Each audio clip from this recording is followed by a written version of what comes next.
Welcome to Where We Live, a new video series that takes a closer look at the modern human habitat. In each episode, we'll examine challenges related to health, housing, and transportation. I'm David Hodge, your host. In this episode, we'll explore the clash between ideals and the realities in California's fight for inclusive housing. Joining us today is attorney Jennifer Hernandez from the law firm Holland & Knight. California, of course, has by far the nation's largest population of unsheltered people. These aren't just homeless people, but they're people who literally are sleeping on sidewalks and parks and under freeways and over freeways and wherever they can find.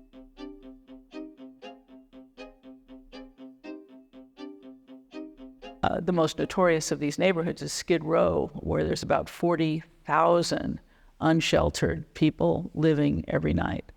And there's a judge, a federal court judge, who's been hearing a case brought by folks who wanted the homeless accommodated in different ways, and frankly more humane ways, with, say, homes. And this is a pretty irascible judge, and he spent a lot of time trying to figure out what's going on.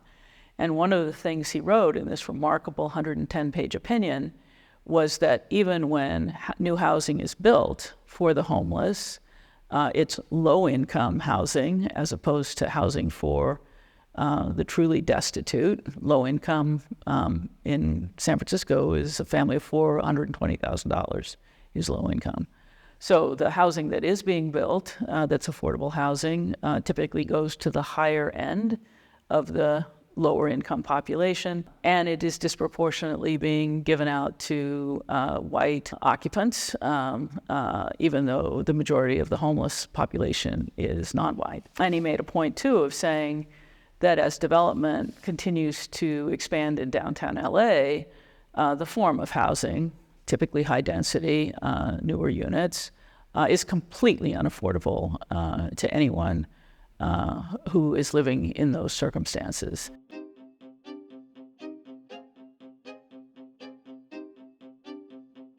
So there's tools like inclusionary housing. Well, what's inclusionary housing? Well, that's a notion that if you build 100 units, 20% of them should be reserved for low-income families. And you think, oh, that's interesting. But what that means in practice is that the 80 families who live in the other units subsidize the 20 families who live in the deed or income-restricted units. So there's not a notion, I think, that the folks who don't have housing, such that they need to be one of those 80 renters, are the ones who cause the homeless problem or cause the housing crisis.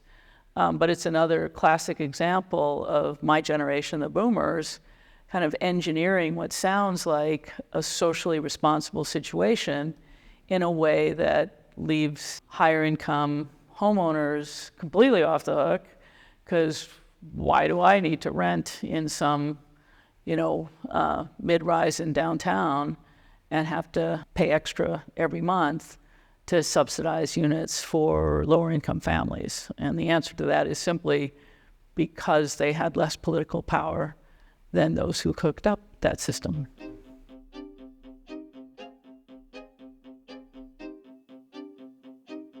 The first solution we have is to prevent local government, which is responsible for approving new housing in the first instance, from approving only paper housing. And that means approving a plan that says, oh, here's where we're going to allow housing, but then never actually allowing the housing to be built. Because we make housing, even that's compliant with all laws and all standards, and California has a lot of those, we make housing go through a discretionary permit process at the local level where there's two gotchas. One is a planning commission or city council that doesn't want growth and says, yeah, I know, we allowed that in our zoning code or in our general plan, but for the following creative reasons, it's just not right. Your project is just not right. And so they deny or downsize or place infeasible economic conditions to make sure housing doesn't get built.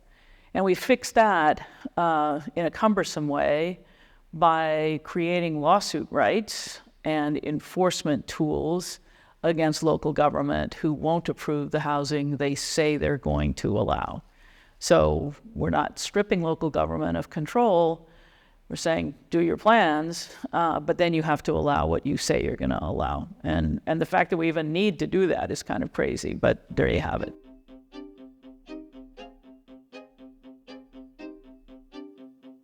We do have a very processed, stakeholder, litigious culture. And folks are very righteous about protecting that culture. I don't trust the government, so I want to be able to sue them if I don't like what they do. That is a embedded part of a sort of post-60s revolution culture. It's people power in the courts. And when you're trying to stop a nuclear power plant from going next to a school, by all means, give people some power. But when you're trying to stop, there was a couple at the eve of COVID who wanted to build an in-law unit in a single-family neighborhood in Marin County, which is famously opposed to growth, for their actual in-law, who was living in an assisted living facility at high risk of COVID. And a couple of the neighbors objected, and they decided that the house in question was historic. And, in California, anything 50 years old or older is possibly historic. And that takes us to like the Brady Bunch type of home is historic. It's kind of crazy having just been in New Hampshire or New England.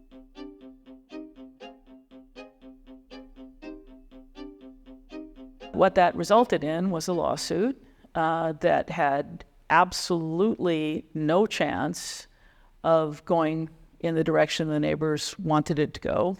But it took 1.5 years of lawyers and court time and city time to decide the case was without any merit at all. And of course, during that time, the poor mother lived in an assisted living facility. They couldn't talk to her. They couldn't see her. She was at risk of COVID. And then the economics, of course, also changed because construction costs have zoomed up. And what should have been a pretty modest home modification to create a unit of living space so that both families had privacy instead turned into a nightmare. And that kind of example is rampant. We have housing projects that have been sued 20 and 30 times for each subsequent approval, for each sub-area, for each, next phase. And the most common of these lawsuits is brought under the California Environmental Quality Act, which was, all about protecting the environment. But when you define the environment as the view from your sidewalk, and you protect the environment as ambient noise 24/7 and don't allow for construction, hammering a nail, to be anything other than a new significant adverse impact to the environment.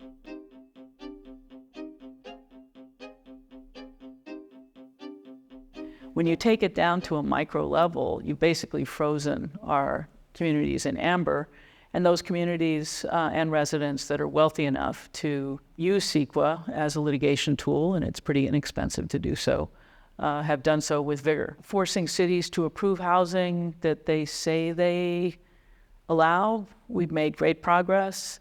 In curtailing CEQA abuse, we've not made great progress, but boy, we've really peeled back the curtain, and no one can anymore pretend that in these contexts it's anything other than a NIMBY tool, no in my backyard, but also a very, very powerful tool used by the building trades, which is a group of unionized construction workers, which I think at last count represented a good bit less than 10% of the construction workers in the state. And they typically use CEQA lawsuits or lawsuit threats to get union contracts to build the housing, but they can't build this small ADU stuff either, but they sure like the tool to be kept in place. So they've been sort of the single most important obstacle to CEQA reform in the arena of housing.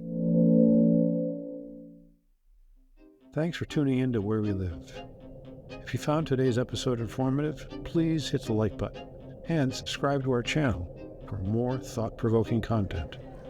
Join us again in our next episode as we unpack essential health, housing, and transportation issues and how they impact our daily lives. See you next time.